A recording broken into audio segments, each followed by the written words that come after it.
Good morning. Hi, Sales Enablement Collective. I hope everyone's doing really well, whether this is the morning, evening, or afternoon for you. My name is Chris Grebelwick. I'm the global head of sales productivity and enablement at Square in the US. I'm coming to you today actually from the western edge of Arches National Park in Moab, Utah.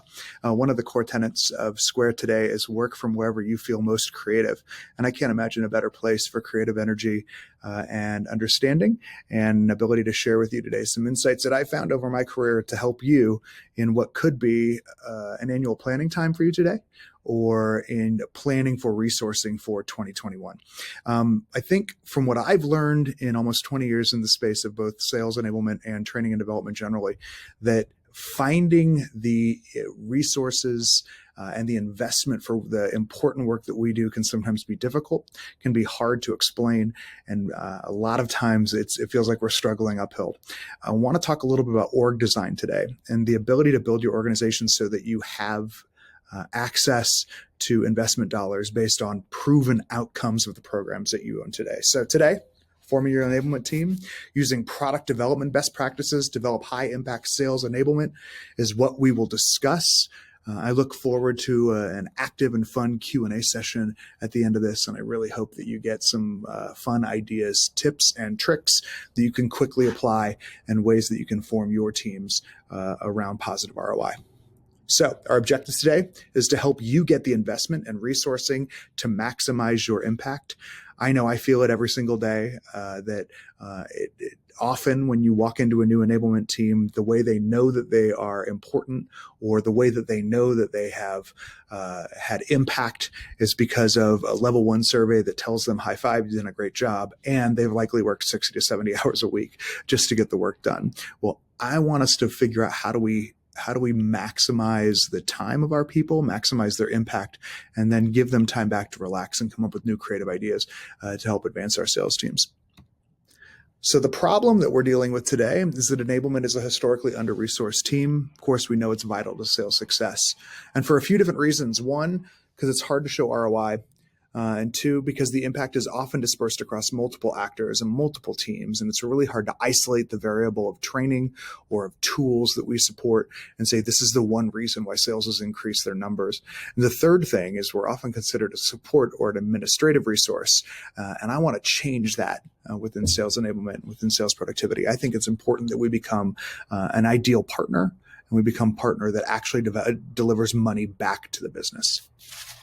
On the right-hand side, we talk a little bit about the Kirkpatrick levels of measurement. You probably already know these, but just to give you a general overview again, level 1, the smile sheets at the end of all the training classes you do, the things that we ask, would you recommend this class? Do we give you a high five or not a high five? And some general expository feedback. That's important for us to know and to see the quality of presentation, but it's also helps us develop the next level of content based on feedback from our customers. That is important for us, maybe not as important to the business.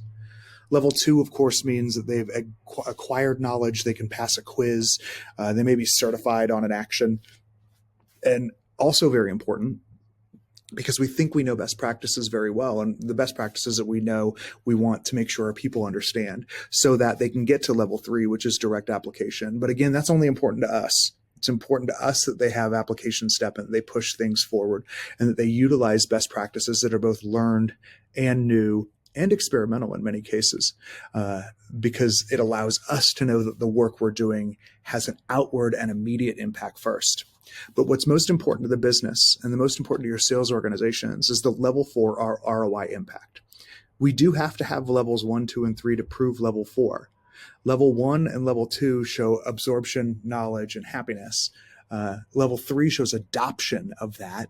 Level 4 shows the measurable impact of those things. So what we're going to move into here is a discussion about how do we provide measurable impact back to the business? How do we develop and grow our teams in ways that push towards a measurable impact for the business so that we can say, look, by speeding up X, we saved you 90% of some key metric over the last 3 months. And we want all of our programs to be measured that way, to be continuously improving that way, and to be developing new skills, not only for our people, but for the salespeople that we are supporting. But in order to get to that and solve that problem, we have to develop learning enablement solutions that have clear ROI drivers for the business. And we want to set up teams to show, to deliver the products that will enable that. How did I come to that idea? Well, this is my little introduction of me. I have had quite a few different roles in sales, sales organizations and developmental organizations.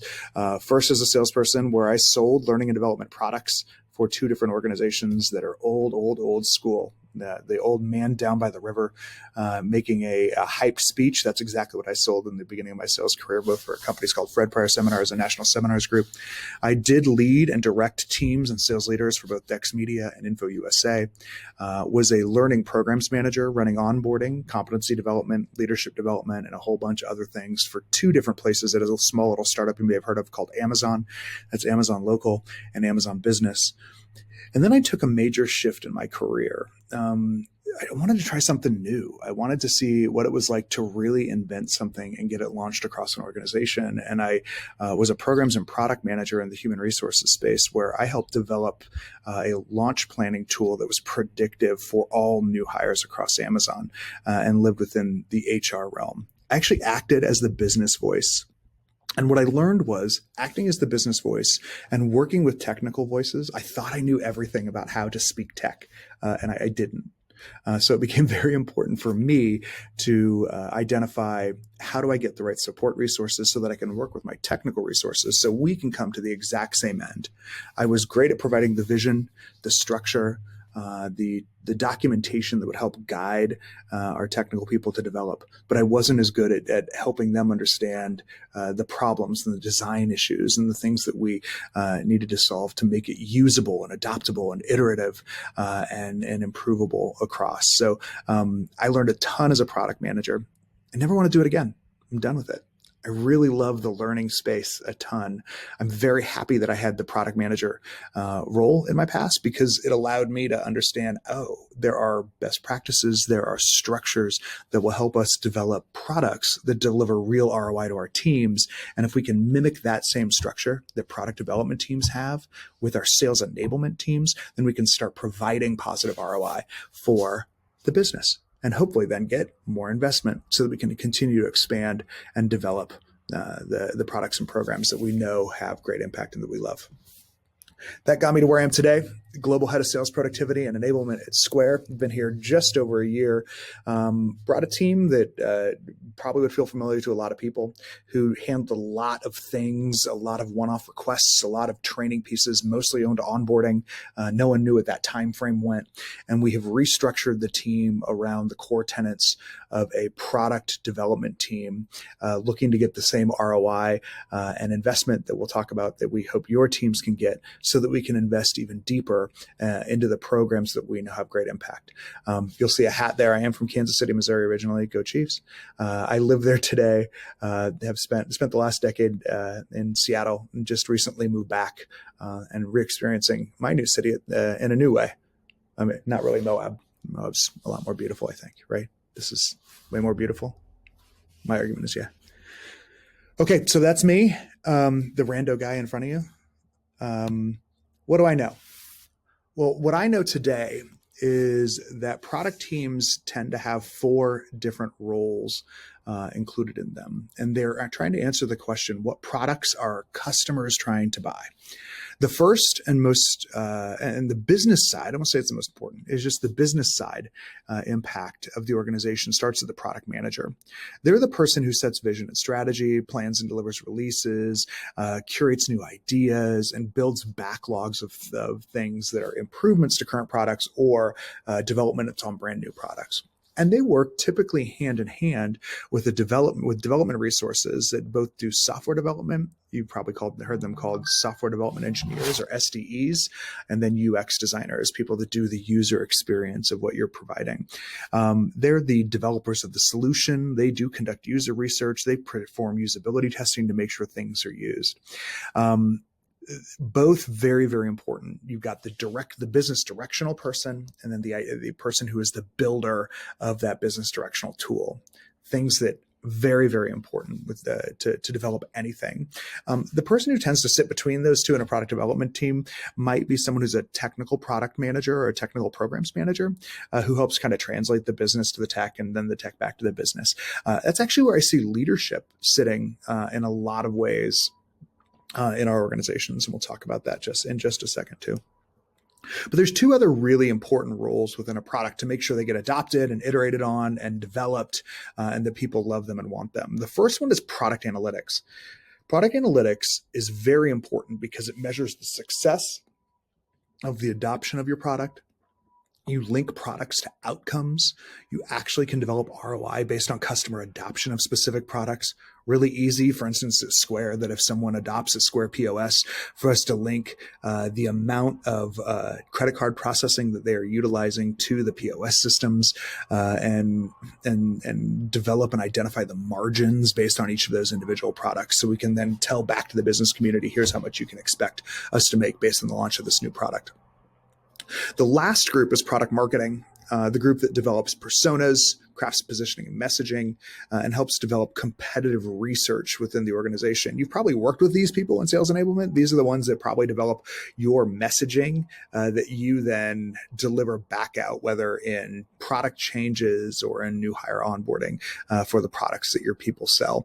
You may work hand in hand with them. They may even provide for you pitch decks or one-pagers or the important things that people then deliver and utilize with their customers specifically. So those four roles, very, very important. I'm going to go to a next slide, and you're going to see very little has changed except for some titles that should feel very familiar to you.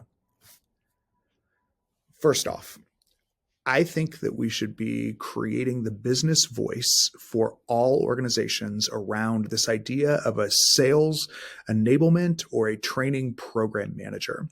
What that means is the most important programs we have a specific manager who sets vision and strategy, curates new ideas, and plans and delivers releases. Sounds very familiar as a product manager might do. It's exactly what I think the program manager should do. They should think of each individual learning integration that they're helping to develop as a product that they have to sell to the sales team. And the sales team has to adopt it, buy it, and then expand it so that we can prove ROI. The second group, which of course we saw was both UX and software development previously for us, is the learning experience design or instructional design.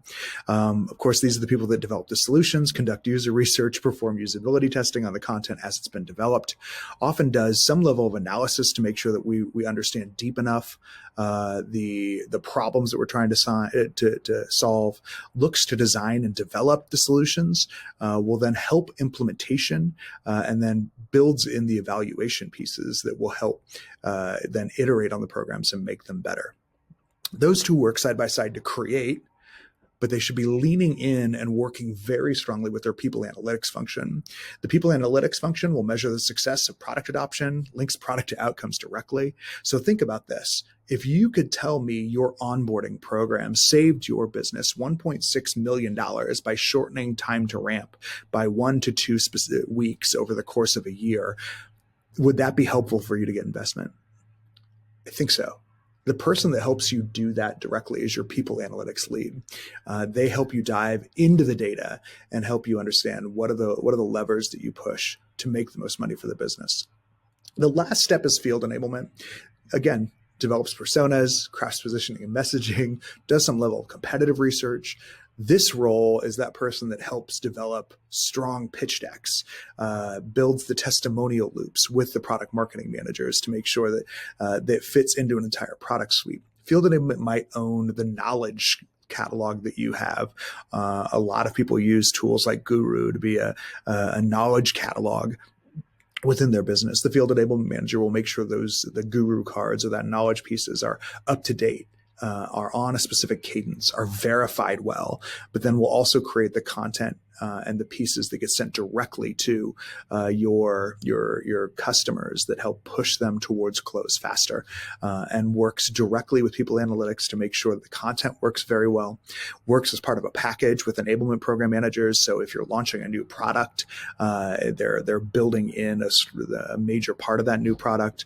If there is a new launch that requires instructional design or learning experience design, they're going to work very in depth with building those packages too, so that when your new launch happens, people are prepared and ready to go. So you can see that those two teams feel very similar, and work together collectively to prove ROI for the business, and do it very well.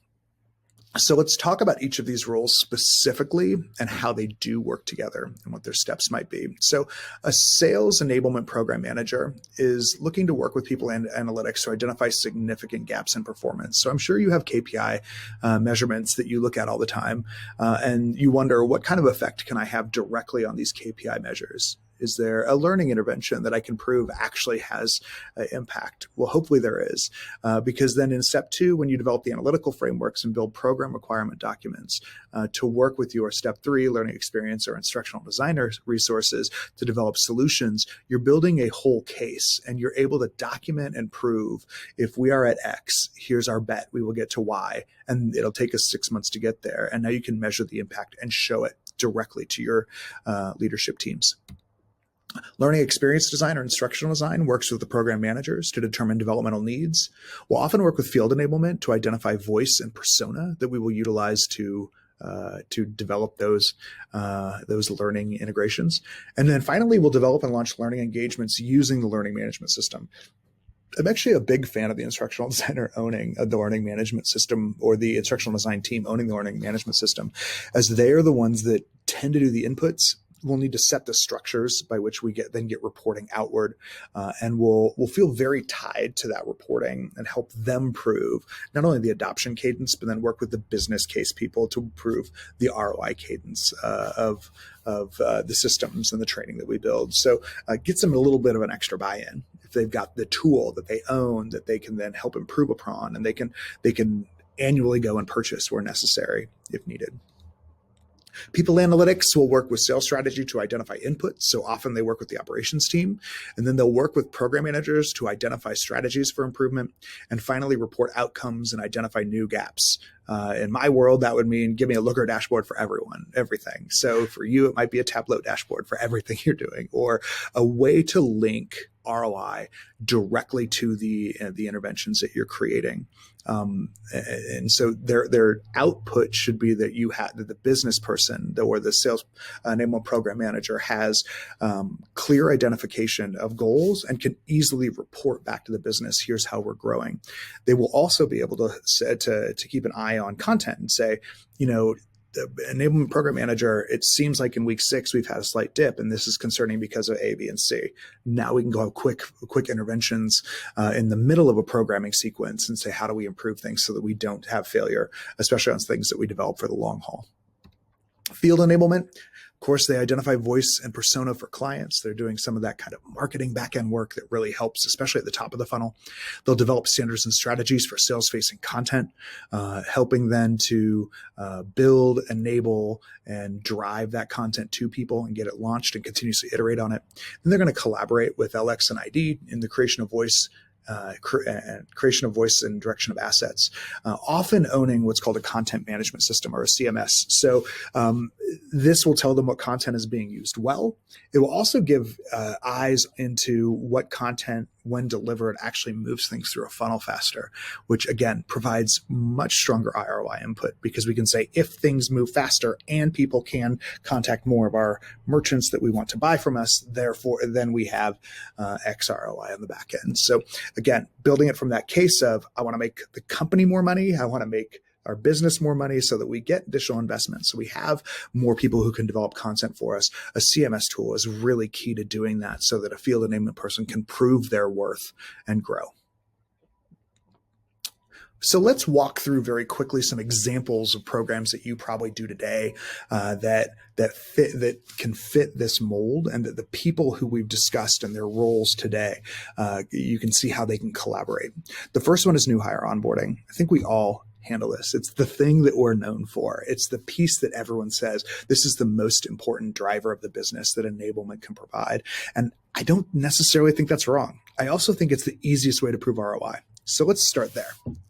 People analytics is going to help you define time to ramp metrics and goals. So for instance, a lot of businesses use ROI payback as a metric for how successful their hires are, meaning how quickly does a salesperson pay back their entire salary in their first year. Sometimes it's 3 months, 6 months, 9 months, 12 months, depending on the indicators and how quickly you can generate and find profit from a salesperson. Well, the best thing that we can do as an onboarding organization is say, given the programs and the changes that we can make to absorbing of knowledge, we can make that shorter by 1, 2, 3 weeks. You can extrapolate that over a number of people and the amount it costs to input that number of people and say, now we've saved the business X number of dollars. And people analytics will be that team that will help you identify what those numbers are. The program manager will then develop content and experiment backlog for key strategies to improve those metrics and hopefully report at least quarterly on the achievements. Anyone who has ever been near Amazon, read about Amazon, or understands Amazon, been at Amazon, will know that writing documents or quarterly program reviews is very important for the business and for leaning in and meeting specific metrics. My team is now doing that too. So we're doing quarterly program reviews where we show the business quarter over quarter how we're improving key metrics that are inputs to direct ROI. You work with instructional designers and learning experience designers to develop and launch content that supports the specific strategy. You get the voice and all of the important things there. And lastly, I know it says trainer down here, not a role we had above. To me, they report to this specific program manager because they're tied directly to the program, and they complete instructor-led training and administrative tasks that are necessary to complete the program. So you may have 1, 2, 3, 4 trainers in doing it. I actually also think that it's very important that the trainer own the training.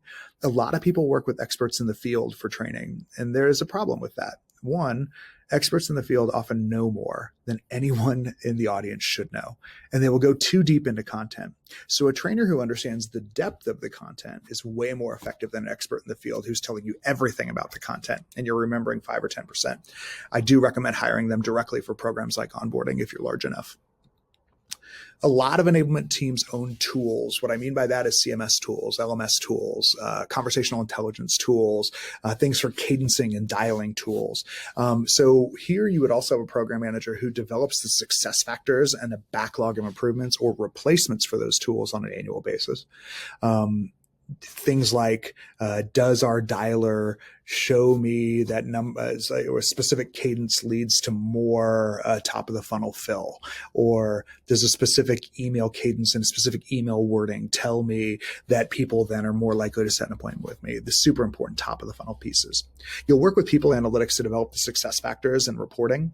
And finally, you'll work with field enablement because they develop the key content for the tools, including things like email cadencing, messaging, pitch decks, testimonial cases, new product info, etc. So it should be a team that works together that is reporting improvements and success factors with the tools and showing how things are improving per tool individually.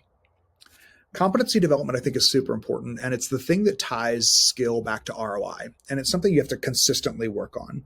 A program manager in competency development works to develop the competencies per role, builds the improvements that tie those to KPIs. So very specifically, if you have overcoming objections as a key competency for an account executive, and then you think that means time to close or through stage 4 of the funnel happens faster, that you're identifying that metric and you're measuring specifically how quickly a new way of overcoming objections will help them move metrics faster. They'll work with people analytics to set reporting cadences and dashboard views of competencies and KPIs. And finally, ongoing learning. I know that building a learning platform for people to use throughout their career is becoming more and more important. And we do know that a program manager will help develop the process, cadence, and KPIs for ongoing learning. And then, like in my team, we're developing self-service catalogs and seeing how often people go and utilize them. We also think that people analytics will develop reporting and improvement for cohorts specifically. So if we know a group that has gone through a specific program of training. Now we can link to what their for us, their profit impact is 3 months down the road, especially if it's something that now we can verify that they're actually applying and we can see ROI from. Your learning experience or instructional design people will develop content launches and will use the LMS to determine who's using what and the adoption of content, as well as the improvement of content through level 1 surveys. And then if you need additional trainers for instructor-led training, they will develop it, or they're not develop it, sorry, they will present it, and they will complete any administrative tasks. So rostering, any kind of pre-work, post-work assessments, those kind of things. Well, I'm coming up on the end of my time. I know we're going to get to Q&A here in just a second. I appreciate the quick time. I hope that this helped you think a little bit differently about org development and how you think about your sales enablement teams. And I'm excited to answer any of your questions.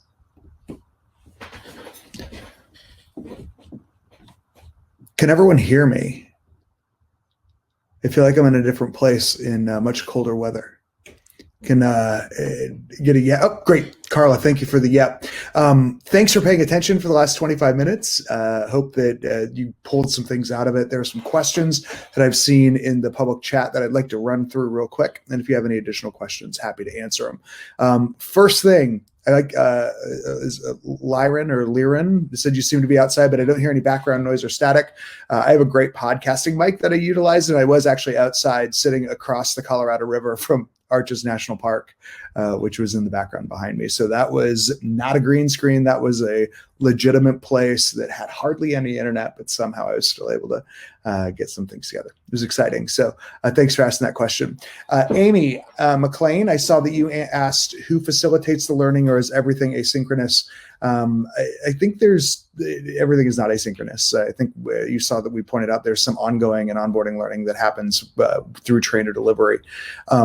One of the things that we're leaning into very specifically is that delivery is mostly self-paced, but activity is mostly facilitated so that we can give immediate feedback, do some course correction, and apply skill development directly in the spot. So I think there's place for both. Very strongly, but I also think that professionalism of trainer is also is important to lean into, and because I think a trainer understands better the level at which new knowledge should be absorbed. Like 0 to expert is too fast. So 0 to 10% to 20% to 30% is more iterative, and to me a better way to handle it. Let's see. And then I also saw, and sorry if I'm mispronouncing your name, Liren. I saw that you asked, were you able to get 4 people to have these unique roles? And the answer today at Square is yes. I have been able to identify and get all 4 of the roles created. And the way my team specifically is created today is that I have a head of programs who owns more general ongoing learning programs, owns competency development and competency programs, and has 2 program managers that report directly to her. But then I cordon off onboarding as the most important ROI driver program. And so there is an individual that reports directly to me that owns onboarding. They have currently 2, I'm about to have 2 more open headcount for 2 more trainers to handle onboarding specifically. Those trainers also flex into some of those outbound training or the future training classes. We also have an external catalog where we have training for hire. So for instance, teams can come to me and get me to teach overcoming objections twice a quarter, or teach a team building exercise called the Desert Survival Guide twice a quarter. So we've built that kind of cadence so that it's more training for hire, because I think managers know what teams need the most. I think that the enablement program managers, the learning experience designer, instructional design, analytics, and field enablement are unique streams. If I had to prioritize where I'd start, I would honestly look at learning experience designer, instructional design first. That generalist community can lean in with some help into the program management space. But I think as leaders in that space too, we can lean into the program management piece too. Having those roles first tend to accelerate the amount and the ability of you just to do more learning without having to work 70, 80 hours a week. And often we have strategy partners that will help with the people analytics pieces if we need them to start. So I leaned in instructional design first, then program management second. Field enablement, obviously, kind of the really important piece for developing of content on the side that people will utilize consistently. And then I moved into analytics. That's the open headcount I just filled last, just because I had some support within my strategy. I think some of that will be unique to your parts of your organization. Michael, how do you serve customer service reps? I don't today. So I don't have customer service as part of my purview. We've got quite a large customer service organization that has a 13-person enablement team helping to onboard and train people worldwide that utilize a lot of these same like structures. The leader of that and I have worked very close together on what are the specific programs that are most important, as well as the design community to help build that.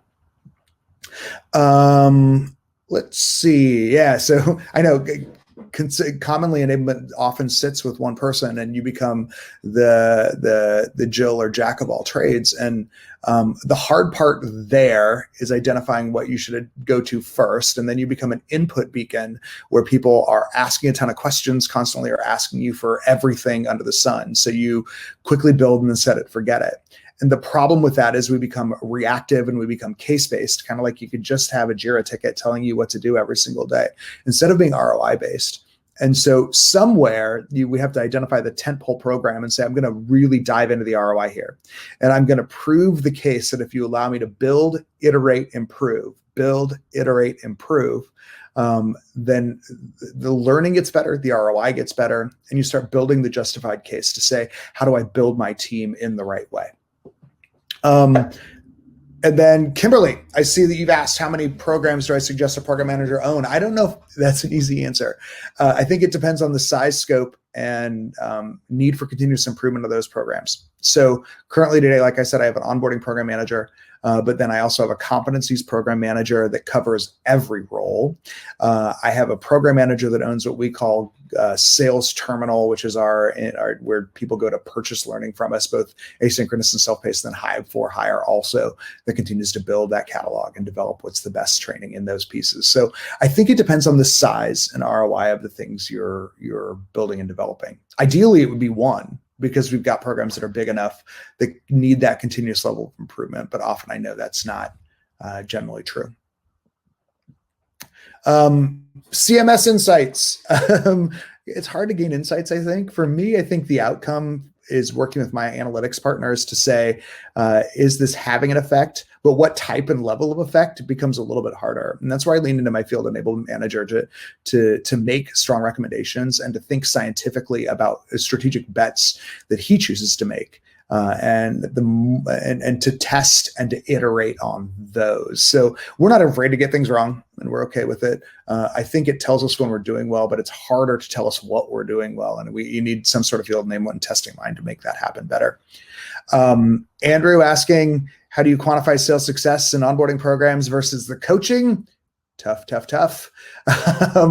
I hopefully believe that we're starting to build the coaching structures that continue through whatever your time to ramp period as it's identified as today, so that they're common across all people that are onboarded in your community. So the more you can generalize and not give free rein to sales managers who are continuously ramping, the better.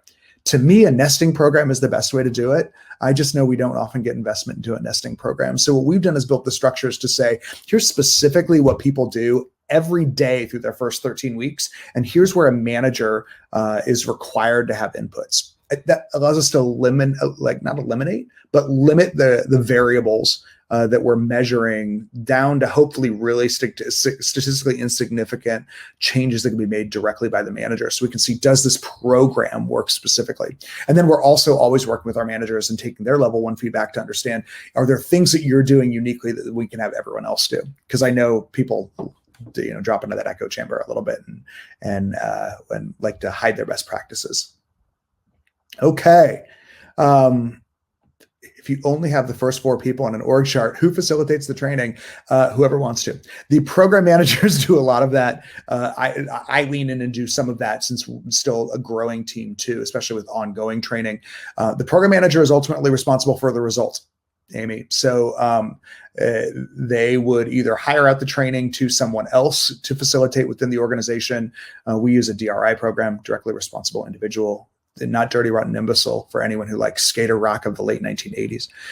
Those people are often the presenters of note too. Otherwise, the program manager is responsible for holding that. My podcast mic, just so you can see it, it's one of the screen. It's a good mic screen. If you want to know. Thank you, Leron. I appreciate that a ton. Scott, sales enablement tools do we use? So there's a whole suite, and we're going through the process of purchasing and developing and figuring out, do we have best practice at Square? I actually come in thinking from a tool set, I would prefer if there was one tool that did everything. And of course, we're finding out more and more there's not one tool that does everything. So I have some things that are forced upon me by the Square universe. So from a dialer, we utilize Truly. We're using SalesLoft for cadencing. Leaning in, we have Seismic for our CMS. We are leaning in now to purchase most likely a Gong for conversational intelligence, which I think transforms the way you teach in a really great way. We have LMS's work ramp today. We'll see where that goes in the future. So we're utilizing a lot of little things. I will not say any of them are best in class today. SalesLoft is probably the one that is the closest to that. Tom, working with external trainers. So what I mean by external trainers doesn't mean external to the business. I actually think there's a lot of power in people coming from outside your business to teach inside, because there's an old adage that says expertise comes from 250 miles away. Doesn't mean they're smarter, just means they're from somewhere else. And I think that creates a level of adoption and attention that is often stronger. What I mean is sales managers who've been doing the job for 5 years, for someone who is not an expert in doing that job today, often go far too deep into the content and are giving very nuanced representations instead of knowing that if you got an hour to present and to practice, that you're probably getting 10 to 20% of the way into the content. And then the practicum part has to happen over the course of the next 1, 2, 3, 4 weeks or quarter, and the continuous practice. So I have found that trainers who are not professional trainers tend to complexify, for lack of a better word, some of the content that we've got. Mark Simon, I appreciate the question is, how many people does our audience consist of? Now that we're all work from home, I am trying very hard to get a 12-to-1 ratio. A lot of the more recent educational science that's coming out has said that from a distance, 8-to-1 is probably the best way to do this kind of distance level learning, because the practice is so much more difficult and the attention level is far much more difficult. But that's really hard to get sales teams to go to. So I'm begging for a 12-to-1. What does that mean? I've got a 50-to-2 that's going to happen in just 2 weeks. So there is a little bit of still working on that. Do you find a lot of data silos when working with multiple solutions? Jordan, yes. And being dependent on whether or not the APIs are reading properly across it's a struggle every day. That's why I kept thinking single source. Now trying to figure out with my sales operations team, what can we change to and not create too heavy of a lift. And how do our sellers get on with adoption of so many tools? That's again why I think single sourcing is probably the best. The problem is no one has the perfect solution today. And so it depends. You can either choose single sourcing and choose singular tool and find that it's good at one or two things and hope the backlog of development actually happens as fast as you want it to, or you've got to string together a program and identify how do we centralize across one or two tools that people are consistently using by tying APIs directly in. I think that is a struggle that we're consistently going through today. Okay. I just said a lot of words. So any additional questions that I'm missing? Because I think we're probably a little over time.